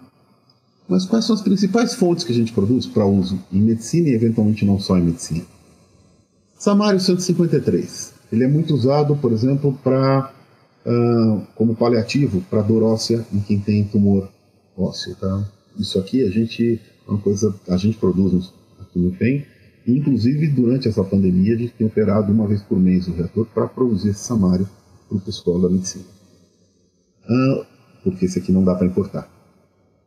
Lutécio 177, esse aqui é o da moda no momento, porque ele tem uma radiação beta muito boa para fazer a radioterapia, e ao mesmo tempo ele tem uma emissão gama interessante para você monitorar aonde ele está depositado no organismo. Então ele faz o diagnóstico e a terapia simultaneamente. Então isso tem um nome bonitinho, parece que é teranóstico. Este também é produzido em reator. Esse a gente está pretendendo produzir, a gente deveria estar fazendo os testes nesse último ano, mas como ficou óbvio, não foi possível, né? Quem sabe? Em 2021, 2022 a gente começa a produzir esse cara. Iodo 125 e iodo 131. Iodo 131 é muito usado para diagnóstico de tireoide. Iodo 125, eu vou mostrar um exemplo para vocês, ele é muito usado para braquiterapia. Cobalto 60, que quase não se usa para medicina, mas por outro lado é o que se usa em indústria. Então... E o molibdênio 99, que se vocês não reconhecem pelo nome, talvez vocês já tenham ouvido falar no Tecnesse 99 Medstável, que é simplesmente o responsável por mais de 60% a 70% de todos os exames de medicina nuclear no mundo. E tem vários outros também, tá? Todos esses produzidos em reator. Tá? Então, a gente, por exemplo, está com um projeto aí de produzir um reator nuclear novo aqui no Brasil, o RMB, o reator multipropósito, que multipropósito é um nome de propaganda. É só para dizer que eles vão ajudar, que a gente, se quiser botar dinheiro, a gente pode fazer alguma coisa. Essencialmente, ele está sendo construído para produzir esse troço. Tá? Ele é essencialmente produzido para construir. O projeto dele, a principal função dele é produzir tecnécio, e aí produzir os diodos, lutécio, samário e essas outras coisas. Tá? Para diagnóstico, então, para que a gente vai usar esses radioisótopos? Né? Para diagnóstico, especialmente numa coisa que chama SPECT, Single Photon Emission Computed Tomography. Aqui vale uma pequena legenda, né? Eu já levei bronca dando aula uma vez, porque a gente chama de tomografia. Eu falava só tomografia, mas para quem é da área, tomografia é a tomografia de transmissão. Você tem, na verdade, um raio-x 3D. Você usa um aparelho de raio-x, um detetor, e você faz um SPECT, Single Photon Emission Tomography, é o que a gente chama de tomografia de emissão, em que você introduz o radioisótopo na pessoa e aí você mapeia. Isto é muito usado, a questão mais óbvia, todo mundo sabe, para mostrar um pouquinho para frente, né, para diagnóstico de câncer, mas a vantagem é que você pode fazer rastreamento estático, que é o que você faz quando você vai, por exemplo, fazer um diagnóstico de câncer, faz a famosa chapa, né? Vai lá, olha onde se concentrou o radioisótopo, mas também é possível fazer dinâmico, ou seja, é possível você ver como aquele órgão como aquele radioisótopo está circulando pelo corpo, então você consegue ver o funcionamento de alguns órgãos em tempo real, que é muito importante, especialmente para estudar problemas cardíacos, problemas cerebrais, eu vou falar um pouquinho mais para frente. E terapia? Terapia, bom, você tem a teleterapia, que é este tipo aqui, que você usa uma fonte externa. Teleterapia você usa principalmente hoje aceleradores de elétrons, nada que a gente faça com reatores. Já houve alguma coisa para se fazer com reatores, eu vou falar um pouquinho lá na frente. E braquiterapia. Braquiterapia eu vou falar um pouco, que isso a gente faz, inclusive, que é você produzir fontes radioativas para introduzir no organismo e colocar ao lado do tumor. Tá? Então vamos lá. Primeiro, a coisa que mais se usa quando a gente fala em radioisótopo produzido em reator, a gente fala em Tecnesse 99 e a gente fala de SPECT, tomografia de emissão, que é usada, como todo mundo sabe, para localizar tumores, e eu não vou botar figurinhas de tumores aqui, porque eu acho que meu estômago não é muito bom para isso. Mas enfim, a ideia é sempre a mesma, né? Os tumores concentram, eles têm um metabolismo muito alto, então se você fizer alguma coisa que seja, em quase todos esses você vai usar algum tipo de análogo da glicose, então ele vai ser metabolizado ou circular principalmente na parte que está sendo bem irrigada, né? Tá? Com metabolismo muito alto. Então, o que você vê regiões de metabolismo alto onde não devia ter, você localiza os tumores. Mas eu vou mostrar outras aplicações interessantes. Por exemplo, aqui. Isto aqui, em cima é um coração normal, e embaixo é um coração anormal. Aqui, na verdade, você, se não me engano, você está vendo o músculo em funcionamento. Tá? Então aqui você vê claramente, por exemplo, que esse coração, a maior parte dele não está batendo, né? De baixo. Isso é feito com Tecnesse 99. É um tipo de exame bem... E isso aqui é feito também em tempo real, em filmagem, então você consegue ver, eventualmente você vê o coração batendo e você percebe que uma parte dele não está batendo direito. Tá? Já vi alguns filmes disso, são bem interessantes. E a outra coisa, por exemplo, é no cérebro. Aqui nós temos um cérebro normal e aqui um cérebro com algum tipo de anormalidade. Aqui você percebe, por exemplo, que tem umas regiões específicas que estão com muito mais atividade, que no fundo o que você está medindo aqui é atividade cerebral, tá? Você está medindo a quantidade de glicose sendo consumida por aquela região do cérebro, ou seja, onde que ele está trabalhando. E você vê muito claramente que tem algumas regiões do cérebro muito mais ativas do que num cérebro normal. E por outro lado, esta região aqui, que é o tal do famoso córtex frontal, que fica mais ativo numa pessoa normal, você vê que aqui está bem menos ativo, tá? Então, isso é importante para você identificar doenças mentais, por exemplo, especialmente coisas como Alzheimer. Alzheimer tem muitos trabalhos tentando identificar, que Alzheimer não é tão fácil de identificar, né? Você percebe os sintomas, você identifica pelos sintomas, mas identificar de fato a patologia ou saber que não é algum dos outros tipos de demência é muito mais difícil. E o SPECT você consegue com precisão. Outra coisa, então, quando eu falei, existe a braquiterapia. Aqui eu vou dar só um exemplo de braquiterapia. Braquiterapia é qualquer situação em que você pega uma fonte radioativa e introduz na pessoa. Tem um sistema que, na verdade, você usa uma agulha com uma pontinha radioativa e você insere e deixa ali em contato por algumas horas, depois tira. Tem alguns outros. E aqui eu vou mostrar um que é um que foi desenvolvido no IPEM. Existe no resto do mundo, como você vê, até porque a figura está em inglês, não, mas a gente desenvolveu aqui no Brasil, que é muito caro importar. O que você faz? Você faz umas sementinhas de iodo 125, ela está encapsulado dentro de algum metal, não no titânio, alguma coisa assim. Elas são menores do que um grão de arroz, e você insere até 100 sementes. O que você faz? Você insere com uma agulha, certo? E você essencialmente faz, essa agulha vai soltando, não são exatamente só as sementes, essas sementes estão amarradas, tipo um rosário, um terço, aquele que a avó da gente usava para rezar. Então, na verdade elas estão amarradinhas uma na outra e você vai fazendo uma espécie de um... Você pode inserir só as sementes ou você pode deixar elas meio enroladas aqui em torno. Tá? De um jeito ou de outro elas vão ficar ali, vão ficar para sempre. Como a meia-vida é de 40 dias, mais ou menos, entre 10 meses e um ano, isso aqui essencialmente deixou de ser radioativo, 1000 vezes menos radioativo do que era originalmente, ou seja, não está mais dando uma dose significativa. Tá? A radiação é de baixa energia, então o dano para os outros órgãos é extremamente pequeno. Tá? O que significa que você consegue não ter que extrair a próstata, e aqui está uma das coisas, porque a quantidade de efeitos colaterais que você tem por retirada da próstata é muito grande. Tá?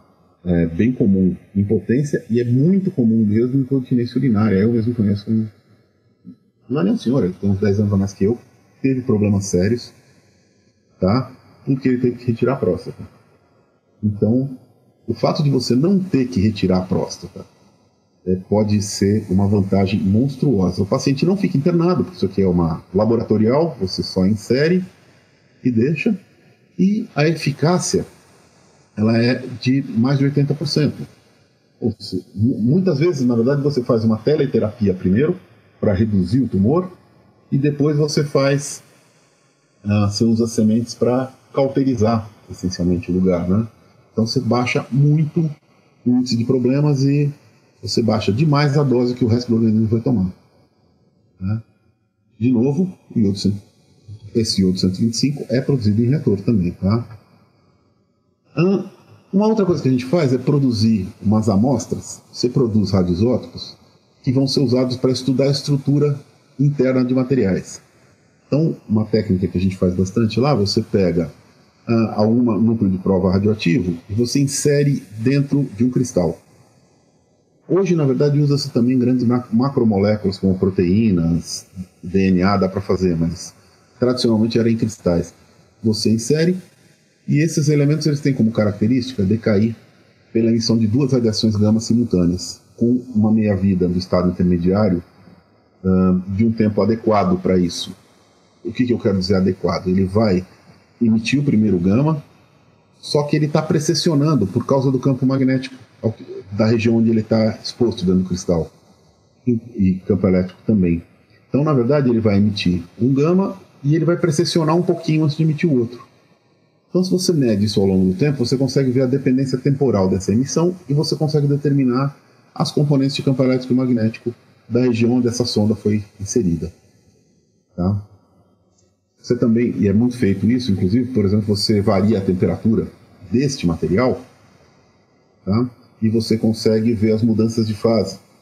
Os materiais, vários materiais, eles mudam de magnéticos, ferromagnéticos para paramagnéticos, a partir de uma certa temperatura. Tem uma temperatura em que eles mudam quase bruscamente, assim, né? Então, isso é fácil de determinar. Isso é uma coisa que é bastante importante para o pessoal de microeletrônica e de nanotecnologia, porque a gente consegue determinar isso em escala de nanômetro. Agora, vamos para as coisas que são provavelmente as maiores aplicações de fontes radioativas e pouquíssima gente sabe. São as aplicações industriais. As fontes seladas são distribuídas para a indústria à torta e à direito e elas usam o tempo todo. Tá? As principais, Césio-137, produto de fissão, é produzido em reator. Cobalto-60, produzido em reator. Irídio-192, produzido em reator. Enfim, as outras nem todas são produzidas em reator, algumas são. Mas é só para dar uma ideia para vocês de coisas que talvez vocês não tenham ideia que aplicam física nuclear e fontes radioativas. Uma delas é medidores de espessura. Toda fábrica de papel tem um medidor de espessura baseado nisso. Você produz a folha, na verdade você faz aquela polpa, depois você prensa a polpa para ficar na espessura que você quer, né? E você vai passando, essas folhas vão passando por amostragem, não são todas, né? Elas vão passando na frente, você tem uma fonte e um detetor. Quando o papel passa, conforme a espessura, você vai ter uma certa atenuação, você usa normalmente uma fonte alfa para isso. Você tem uma certa alfa ou beta, você tem uma certa atenuação mensurável. Quando você mede essa atenuação, você sabe a espessura do papel. Se a espessura estiver fora da especificação, o sistema avisa. Tá? Isso não é algo... Isso aí é um troço que se usa há mais de 40 anos e é o padrão de indústria. Outra coisa são medidores de nível de líquidos. Por exemplo, grandes tanques industriais, não é viável você deixar uma boia. Como você tem na caixa d'água da sua casa, no tanque de gasolina do seu carro, você tem uma boia. Você vai trocar de tempo em tempo, você vai ter que abrir o tanque para isso, mas ali gasolina e álcool não são propriamente corrosivos. Agora, eventualmente, quando você está falando de um ambiente industrial, pode ser extremamente agressivo o líquido que está presente, ou alguma coisa assim, né? Então, o que se usa? Essencialmente, você tem uma fonte, normalmente vem em par, tá? Você tem um em cima e um embaixo. Uma fonte e um detetor. Então, quando não tem líquido, você tem uma absorção menor. Quando o líquido sobe e chega nesse nível, você passa a ter mais material no caminho, você atenua mais a radiação, diminui. Então, o que você faz? Você sabe que o tanque está cheio porque o detetor diminuiu a taxa de contagem. Você tem um segundo detetor aqui embaixo, que é o que você considera um nível mínimo aceitável. Quando chega ali, quando o líquido baixar daquilo, você aumenta a taxa de contagem e o cara manda encher de novo esse tanque. Tá? Isso também é usado, é o padrão. Por exemplo, a fábrica da Coca-Cola tem, a fábrica da Ambev tem, tá? Para ver nível de enchimento de garrafa, lá tem vasilhames em geral. Tá? Parece um troço assim muito de outro mundo, mas é o que se usa porque, por exemplo, no retornável, se você fosse fazer por massa, que é a primeira coisa que a gente pensa em fazer, se a garrafa está lascada, ela pesa menos, por exemplo, e aí você já não acerta mais. Não é tão padronizada assim o peso das garrafas, ela não é tão constante quanto se gostaria. É muito mais preciso você usar. As garrafas passam, quando elas estão naquele circuito, uma das últimas coisas que elas passam é por um medidor de radiação, um sistema de radiação que vai ver se tem, que pode ser com fonte gama ou pode ser com, para garrafas em geral, acho que deve ser, não, acho que não é raio-x não, acho que eles usam fonte gama mesmo, de baixa energia, tá? Porque a fonte se deixa lá, ela não consome energia elétrica, não consome nada, né? Não tem um risco de ela variar. E fontes são uma coisa extremamente estável, diferente de qualquer equipamento eletrônico que pode ter instabilidade, né? Outra coisa que se usa muito é gammagrafia. A gente, por exemplo, no IPEM, toda semana, quase todo dia, tem alguém lá para pegar fontes de irídio-192. Para que se usa isso? Né? Você usa muito césio, irídio-192 e cobalto-60. Você usa, por exemplo, para inserir em materiais e ver fissuras. Ela equivale a uma radiografia. A diferença dela para a radiografia é que você tem muito mais energia. Como é uma energia muito mais alta, você consegue estudar materiais muito mais espessos que seriam absolutamente opacos para o raio-x convencional, né? Então, para que se usa muito isso, né? Medir fissuras em tubulações e fissuras em estruturas de forma geral. Por exemplo, não botei, deixa eu voltar aqui. Por exemplo, se usa muito para medir danos, para fazer controle, evitar problemas em viadutos e pontes. Você faz gamografia dos pés da ponte, da estrutura do viaduto e tal, para saber se você não tem, se você não está tendo algum tipo de fissura, fratura ou algum tipo de vazio. E normalmente quando eles enchem, você também faz, que é para ver se encheu perfeitamente ou se ficou bolha. Tá? A espessura, a asa de avião, essas coisas também é uma inspeção rápida que você faz sem desmontar a asa. Você simplesmente passa por cima de onde estão as estruturas principais de fixação da asa para ter certeza de que você não tem nenhum tipo de dano, rachadura e tal. Né? Porque isso você faz muito rapidamente, você não tem que deixar o avião parado. Você deixa ele parado ali, ele fica parado algumas horas, você não tem que desmontar nada. Tá? Isso também é feito... No Brasil eu acho que não é feito, mas eu sei que em vários estágios os aviões eventualmente passam, eles dormem em algum lugar exatamente para poder fazer esses testes todos. Tá? Se fizerem no Brasil vai ser em Campo Grande. Campo Grande é onde eles fazem quase todas essas manutenções. Aqui, por exemplo, outra... isso aqui é uma coisa extremamente usada. Tubulação de petróleo, ela tende a formar depósito de borra. E esse depósito de borra ele vai formando uma coisa realmente dura, né, que vai diminuindo a vazão do tubo. Então é muito comum você fazer este tipo de inspeção, né, você faz a inspeção de gamografia para determinar esses depósitos antes que eles entupam de vez a tubulação, ou que eles entupam bastante para parar de funcionar. Porque afinal aí você já sabe quando que você vai ter que parar aquela tubulação. É muito melhor do que você ter que parar de emergência porque deu ruim, né? Então, isso aqui, a Petrobras tem sistemas e mais sistemas, talvez vocês tenham algum contato aí por causa do CENPES, né? Eu, por exemplo, a gente teve um aluno aqui, ele tem uma empresa, ele faz esse tipo de análise.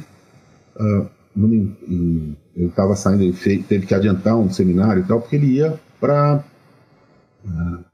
a Sibéria, onde eles têm a maior parte dos postos de petróleo da Rússia, né? Ele ia lá para a Sibéria para fazer esse tipo de análise, que a empresa dele é que faz esse tipo de análise para lá. E é um negócio para você ver, né? Eles pagam para o cara ir do Brasil para lá para fazer a medida e tal, ele fica uma semana lá, porque para eles vale muito mais a pena. Eles vão ter, e você tendo controle também de com que velocidade está formando o acúmulo, você consegue projetar melhor quando que você vai ter que parar, em vez de ter que parar de emergência. Aí, eu falei para vocês que além de... Então, isso é o que a gente faz com fontes radioativas que são produzidas no reator. Agora vem as mais divertidas, talvez, né? São as que a gente faz em feixes, né? Então, o que a gente tem lá? Isso aqui é o nosso reator, tá? A gente tem hoje 3 feixes funcionando. Estão muito mais disponíveis, mas por vários motivos estão parados. Tá? Mas, era só para dar uma ideia, isso é a cara das instalações que a gente tem nos feixes. Tá? Mas vamos mostrar um pouquinho o que se faz com feixes. O mais legal, no meu ver, né, é o imageamento com nêutrons. É uma coisa... Na verdade, o nome antigo era neutrografia. Ele é um complemento à radiografia. Aqui a gente tem comparação. Isso aqui é um motor visto numa radiografia. A radiografia vai mapear materiais. A radiação eletromagnética, ela basicamente interage, a interação vai ter a ver com densidade, isso aí qualquer uma, e com número atômico, muito, né? Então, o que você enxerga quando você faz uma radiografia são materiais de alto número atômico. Quando você faz uma neutrografia, o que você enxerga é principalmente material hidrogenado. Então você vê que o motor visto numa radiografia, você não vê nada, você vê um metal. quando você faz uma neutronografia, você vê essencialmente o lubrificante. Existem, se vocês procurarem na internet, né, vários filmezinhos, inclusive, em que você percebe o lubrificante fluindo por dentro do motorzinho. É muito legal. Tá? Você consegue acompanhar, por exemplo, se o motor está sendo todo lubrificado por igual. Uma outra coisa, por exemplo, aqui vocês percebem, né, só a gente está falando aqui de bala, né? Cápsula. Então você vê que na radiografia o que você vai ver? O chumbo, e você vê alguma coisa, você até consegue cruzar aquele encapsulamento de cobre de onde estaria a pólvora, mas você não vai ver nada. Aí quando você olha com nêutrons, olha só, você vê, dá para ver até a granularidade da pólvora. E você vê claramente que uma delas não tem pólvora. Olhando aqui você não via. O isqueiro. O isqueiro, quando você faz a radiografia, tudo que você vai ver são as peças de metal. Você vê muito bem, por exemplo, a molinha aqui, né? Você vê o começo da mangueira aqui, né? Aí quando o disco de descender, aí quando você faz uma neutronografia, você vê o fluido. Você vê o fluido e as peças plásticas, principalmente. Câmera fotográfica, a mesma coisa. Quando você faz com gama, você vê estruturas metálicas. Quando você faz com nêutrons, você vê todas aquelas estruturas plásticas que tem no interior da câmera, né? Um exemplo de aplicação disso, que a gente tem ainda um acordo, agora não mais porque está parado faz tempo, mas com o pessoal do IEAV, não, do INPE, porque quando eles separam um estágio de um foguete do outro, são pequenos explosivos. E você tem que garantir que todos eles explodam por igual. Certo? Se na hora que você encheu aquilo de pólvora, um deles tiver bolha na pólvora, ele pode não explodir como previsto. Aí o estágio pode se separar de forma desigual e mudar a trajetória do foguete. Então a gente fazia, depois de enchido, eles mandavam para a gente as cápsulazinhas, a gente fazia a neutronografia de todos para garantir que todos estivessem sem bolha. Eventualmente tinham com bolha, você separa, recusado no controle de qualidade. Mais uns exemplos aqui, né? Isso aqui é uma vela de carro, em que vocês veem a diferença muito clara, né, de quando você faz com raio-x, você vê as estruturas metálicas, e quando você faz com nêutrons, que você vê toda a estrutura plástica. Vocês veem que é muito diferente, né? Outra coisa que dá para se fazer, você vê, na verdade, isso aqui que você está vendo não é o caule, isso aqui é o fluido que está circulando dentro do caule de uma planta, dentro das folhas. Certo? Isso aqui é outra coisa legal. Isso aqui é uma peça de cerâmica que foi propositalmente quebrada e colada. Quando você faz uma neutronografia, depois aplica uns filtros, você vê muito claramente, está vendo aqui? A cola, ela é uma coisa completamente diferente do resto do material. Então você consegue ver onde ela foi restaurada com muita precisão. Então tá, e como é que você faz isso? Você tem um núcleo do reator, você tem uma tubulação, que pode ser, é melhor se for com uma fonte fria, tá? Mas a gente não tem, no nosso caso. Aí você introduz vários filtros para tirar a radiação gama, para tirar outras coisas. Você quer tirar nêutrons de mais alta energia, você quer tirar a radiação gama. Aí você incide sobre a amostra, e essa amostra vai parar na frente de um detetor, que pode ser. Esse detetor aí pode ser um filme, pode ser um CCD. Hoje, na verdade, no INPE a gente usa um CCD, a gente usou por muito tempo filme, né? Então, e aí você tem uma imagem. E hoje a gente faz também tomografia. Você vai girando a amostra e você vai vendo a diferença. Depois você faz as aquisições e faz a reconstrução 3D e tal. Outra coisa que a gente faz muito, difração de nêutrons. Difração de nêutrons é igual difração de raio-x. Certo? Você incide com um feixe, no nosso caso de nêutrons, não de raio-x, e você mede o ângulo pelo qual ele difrata. E aí, de novo, a questão é aquela, né? O nêutron interage diretamente com os núcleos e ele tem uma escala de tamanho diferente. E como ele sente núcleos e não camadas eletrônicas, ele tem algumas vantagens. Ele consegue determinar a posição de átomos leves em estruturas cristalinas, na presença de átomos mais pesados, o que não é muito fácil com o raio-x, porque o raio-x ele vai interagir muito mais fortemente com as estruturas mais pesadas. E ele também permite que você determine vizinhos da tabela periódica, numa liga metálica, por exemplo, o que, de novo, é muito difícil de fazer com o raio-x. Ele pode até te mostrar os planos cristalinos, mas você não vai conseguir saber quem é quem. Hoje, por exemplo, isso é essencial no estudo de baterias de lítio ou de níquel metal hidreto. Tá? Aqui a gente vê, por exemplo, né, você vê em azul uma pilha gasta e em uma dessas recarregáveis, quando ela não está pegando carga direito, e em vermelho uma que está boa. E você vê que na vermelha, a vermelha ela favorece um certo posicionamento, só que no fundo tem a ver com o posicionamento na estrutura. E o posicionamento mais favorável na estrutura vai mudando conforme a bateria vai sendo usada. O que significa que você vai deixando a estrutura com um dano permanente. As estruturas vão mudando, né? Isso aqui, por exemplo, é muito importante você desenvolver novas baterias que sejam mais resistentes, que você possa carregar mais vezes. Também é muito importante para células fotovoltaicas orgânicas, que é um negócio que está virando moda agora, né? Em que você está substituindo aquelas células fotovoltaicas baseadas em metal por umas baseadas em sistemas orgânicos. Elas são muito menos poluentes, mas elas tinham, até pouco tempo atrás, uma diferença muito grande de eficiência. E hoje você está conseguindo uma eficiência bem maior, e uma das coisas que você tem que fazer é estudar muito bem a estrutura interna. Como ela é orgânica, você precisa determinar a presença desses metais leves dentro daquela estrutura. Tá? Outra coisa para que se usa difração de nêutrons, ela é muito boa para determinar a tensão residual interna. Tá? E para que isso é muito útil hoje? É para estudar novas ligas, por exemplo, ligas de alumínio mais resistentes, que são muito usadas hoje para você diminuir o peso de motor de carro. Tá? E para vários motores elétricos também, porque quando você esquenta e depois esfria, você pode deixar uma tensão residual. Aí você faz uma medida em que você consegue determinar essa tensão residual até você achar a melhor. E a tensão residual, qual é o problema dela? É que ela pode tornar uma posição onde aquilo pode dar falha. Se alguém aqui assiste aquele programa da TV lá em que o povo fica fazendo faca, né? Se não, esqueci que os caras ficam fazendo faca, espada, essas coisas. Você vê que o que acontece quando você tem um ponto em que você deixou uma tensão residual, ela quebra. É onde ela quebra, é onde ela entorta. Porque ali você tem, especialmente entorta, né? Porque ali você deixou, a estrutura está querendo ser tensionada.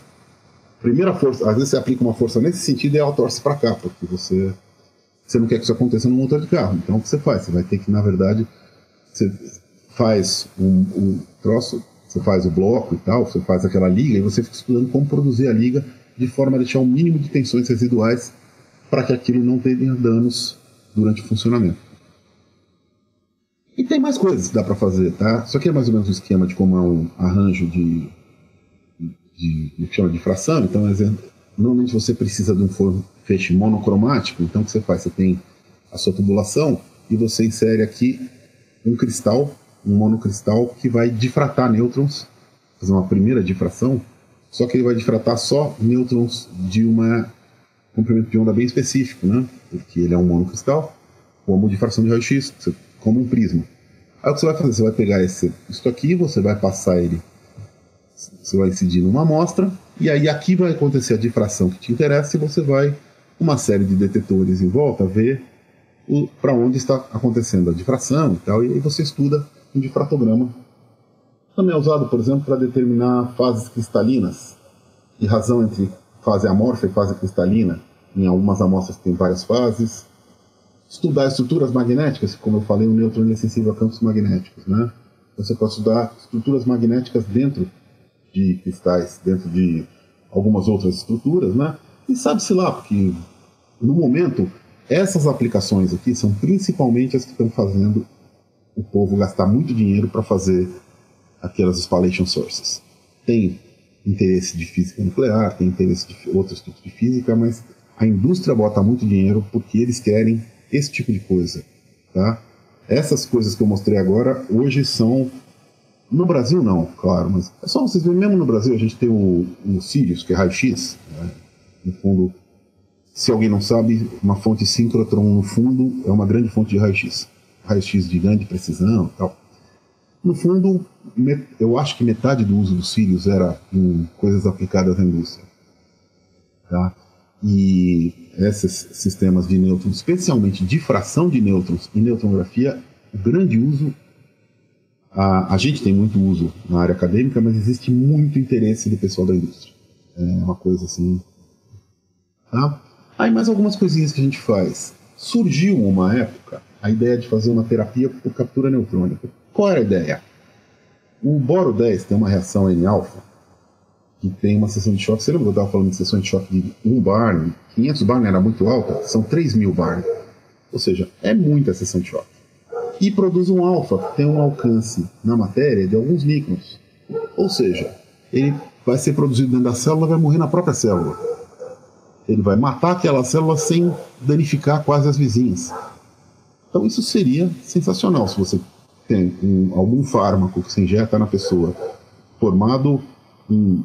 aquele fármaco ele tem muito boro, ele se concentrar nas células tumorais, o que vai acontecer no mundo ideal seria isso: você coloca aqui um feixe de nêutrons, a hora que ele incide, as células que estão marcadas vão se destruir e as que estão saudáveis vão tomar uma dose ordens de grandeza menor, né?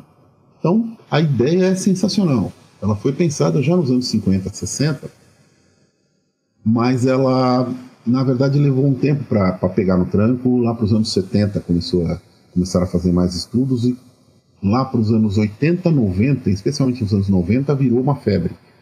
Muita gente testou, ela foi muito estudada até 2000, 2005, 2010 e morreu. Morreu por quê? A primeira razão é que não estava muito fácil conseguir bons fármacos com seletividade pelo tumor. Eles conseguiram para alguns tumores, fizeram alguns estudos no Japão, bem promissores, inclusive, com tumor cerebral. Só que para funcionar direito, eles tinham que abrir o crânio da pessoa. Ela era colocada aqui num feixe de nêutrons, como aquela cirurgia de cérebro aberto, de crânio aberto, sabe? Você tira a tampa do crânio. Isso, uma que é um pouco traumática, e outra que reatores nucleares não são normalmente um ambiente assim tão limpo. Não são um ambiente cirúrgico dos mais, né? Então, isso trazia vários problemas. Eles começaram a tentar achar formas de fazer isso sem ter que tirar a tampa do cérebro, que facilitaria muito, mas ainda assim continuava difícil. E esses salões experimentais de reatores são áreas em que o acesso é bem complicado, e não são feitos para isso, teria que fazer um especialmente para isso e tal. E aí surgiu, lá para desde 1990 e pouco, eu ouço gente falando em fazer isso, mas não era viável por causa dos aceleradores. De repente, de 2000 para frente, começou a ficar cada vez mais comum uma coisa que chama protonterapia. E aí, a hora que essa protonterapia entrou em ação, ela faz tanto quanto, talvez não seja tão seletiva, mas também ela não depende de você ter um fármaco tão seletivo, então, e ela é muito mais fácil. Só é muito caro porque você tem que ter um acelerador de alta energia, de prótons, e normalmente ele é dedicado exclusivamente para isso, tá? Os que não deram certo. Então, fazer um off-topic rápido, isso não tem nada a ver com reatores, mas o que é essa tal de protonterapia? Não sei se vocês já ouviram falar, se alguém vai falar sobre isso, mas a interação de íons pesados com a matéria, ela tem basicamente esta cara aqui, né? Em que aqui você tem a dose e aqui você tem a profundidade. Então você vê que deposita uma parte pequena da dose no caminho, e o grosso da dose, se você integrar, é depositado em um trecho muito curto da trajetória. Então, se você dosar, e essa profundidade vai variar de acordo com a energia. Se você dosar a energia do próton e você dosar a energia do próton e a posição de radiação, você consegue dar uma dose muito maior no tumor do que no resto do tecido. E uma vantagem ainda maior é que uma característica das radiações ionizantes pesadas é que quando cai a zero mesmo. Aqui, a partir de 30, a dose é zero, não é quase zero. Tá? E isto permite que você desvie de órgãos mais frágeis. Então aqui, isso aqui é um exemplo. Isso aqui é um tratamento com raio-x, tá? Que usa 9 raios-x. Isso aqui, toda vez que você vai fazer algum tratamento desses, você tem que fazer uma simulação antes para ver a distribuição de dose.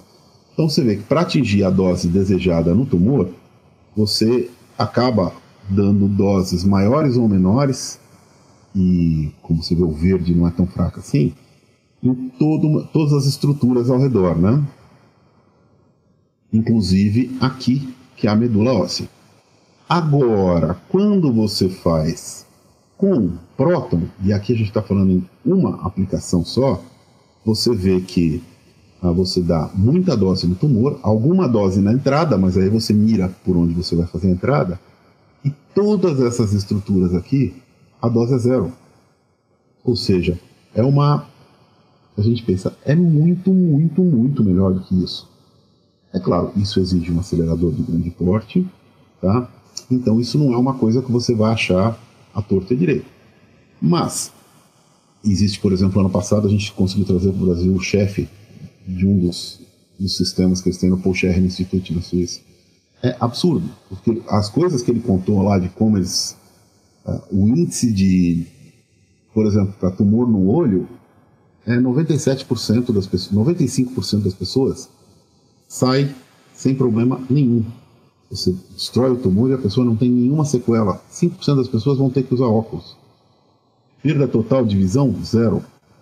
A alternativa que se conhecia até agora era tirar o olho fora. Então, ou fazer uma bracterapia, que é a outra coisa que se propõe, mas aí o índice de cura é em torno de 65% a 70%. Então vocês veem, né? Então, só para ter uma ideia, esses números aqui são de 2014, tá? Hoje já subiu muito, mas mais de 200 mil pacientes tratados já com isso. Existe também a possibilidade de usar íons de carbono, é até melhor, mas o preço do acelerador sobe de uma forma tão absurda que não vale a pena.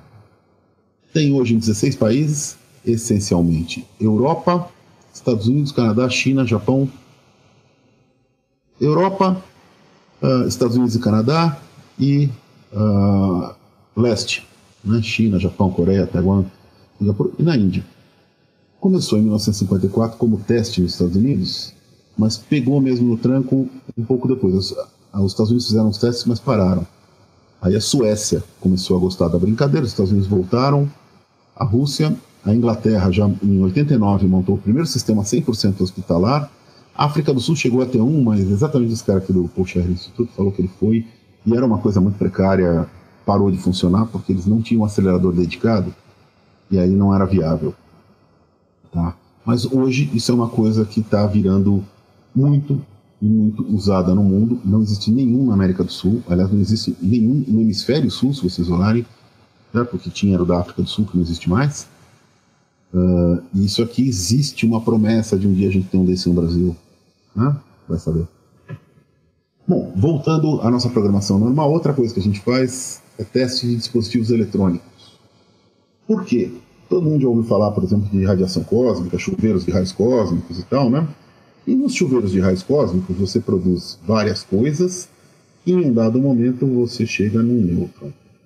E esses nêutrons são um problema sério, porque as outras coisas todas... O neutrino não é carregado, mas ele também, a seção de choque dele é muito baixa, ele passa reto. Tá? A radiação gama ela não se forma ou em altíssima energia ali, ela não é muito relevante, ou ela forma mais para baixo. O nêutron, ele é muito difícil de filtrar, de barrar, e ele é muito produzido. Tá? Tanto na interação com o ar, quanto quando você vai para o espaço, na interação com a própria carcaça da nave, coisa assim. E o que o nêutron pode fazer, um nêutron de alta energia, é causar, num semicondutor, ele vai causar uma série de vacâncias, ele pode gerar um monte de upsets. Pode ser transitório, ou seja, ele pode simplesmente fazer com que o 0 vire 1, ele deposita a carga ali, de forma indireta, ou ele pode danificar mesmo aquela estrutura cristalina e deixar uma estrutura cristalina que não funciona. Tá? Então, isso vira um problema quando a gente tem dispositivos eletrônicos, computadores, memória. Em geral, os problemas principais são em memórias, tá? Porque os processadores eles podem ser danificados e tal, mas a memória, o problema é que ela está o tempo todo, ela depende de manter aquela informação parada na memória por um tempo. E se você está alterando essa informação, você está estragando todo o seu processo, né? Além do fato de você poder ter falha catastrófica e sem volta em processadores e memórias, né? Então hoje o que a gente faz, você testa, aí você melhora, quer dizer, você tenta tornar ele menos sensível, menos frágil, a radiação, testa de novo, melhora, testa de novo. A gente mesmo aqui no Brasil fez, faz uns 2 anos, um teste com o pessoal da Itália, de um acelerador, que eles estão aumentando muito o acelerador vai aumentar em, acho que 3 ordens de grandeza o fluxo deles, e de repente eles descobriram que ia dar muito nêutron e resolveram ver. Eles acharam que ia ser um pouquinho de problema e trouxeram para testar aqui. E eles descobriram que ia ser muito problema, né? Eles aí até pensaram em alterar o circuito e mudar para vir testar de novo, mas eles resolveram, na verdade, mudar todo o sistema de posicionamento da eletrônica deles para evitar, para baixar o fluxo, porque ficou bem mais caro, mas eles viram que o problema era mais sério do que parecia.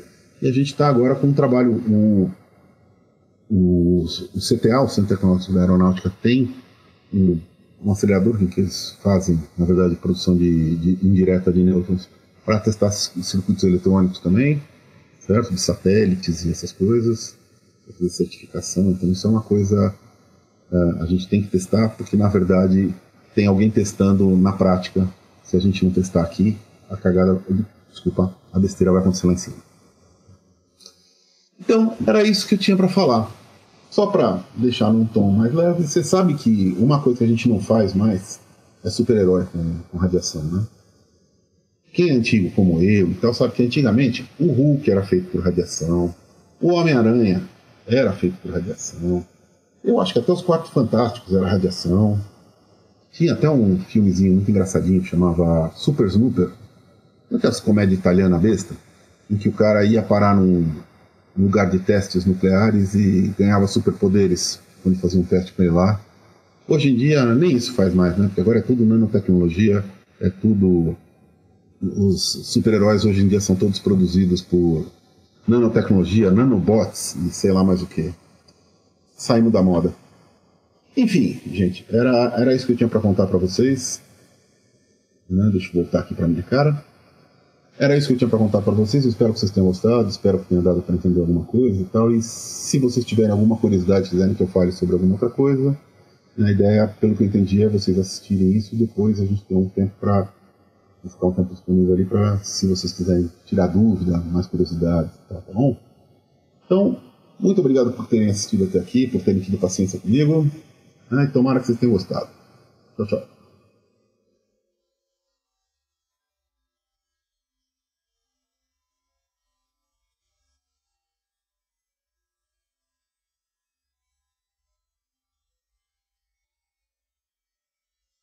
Você tem que fazer isso.